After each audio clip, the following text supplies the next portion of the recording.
you'll have to forgive me because I'm much older than you and my brain doesn't work as well. My memory's not as good. But I had totally forgotten that you were in the Jimmy Butler trade essentially.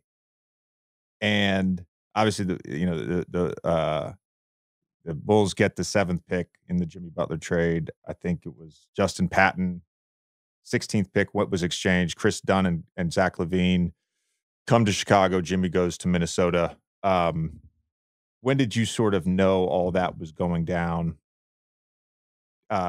before the draft?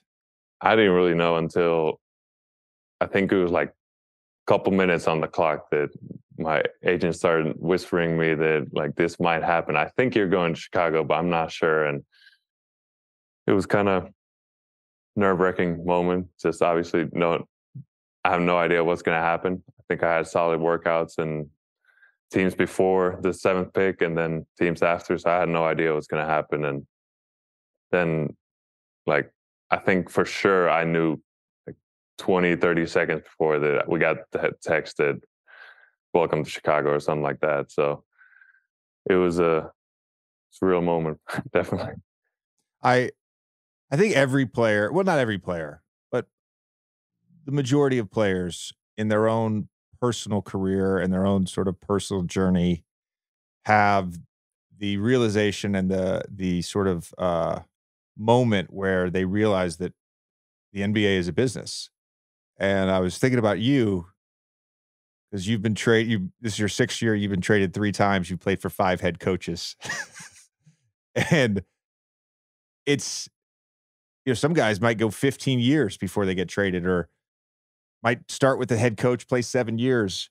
Have you ever sort of grappled with that inconsistency in your career? Not your play. I'm just saying this is all you've sort of known is different coaches, different places. Have you ever thought about that or reflected on that? Not really. I think I just realized the business side of it because all the guys that I got the most comfortable with kind of talking, just creating a relationship, they all just got traded right away. And then they're like, oh, he's gone now. I remember my rookie year, we were kind of going through similar life situation with our first kids being born with Justin Holiday around the same time. And then we sitting right next to him on the plane and can talk all about that stuff, like family stuff, how everything's going to work out. And then boom, he's traded to Memphis. And that happened to a couple teammates of mine. So then it's kind of like, oh, like you want to build a relationship with these guys, but then they can be gone just like that. So I think that's the biggest thing, that is even instead of the coaching changes. So as always, thank you for listening to the show. Please subscribe on YouTube, Spotify, Apple, Wondery, wherever you listen to your podcast. We appreciate you guys.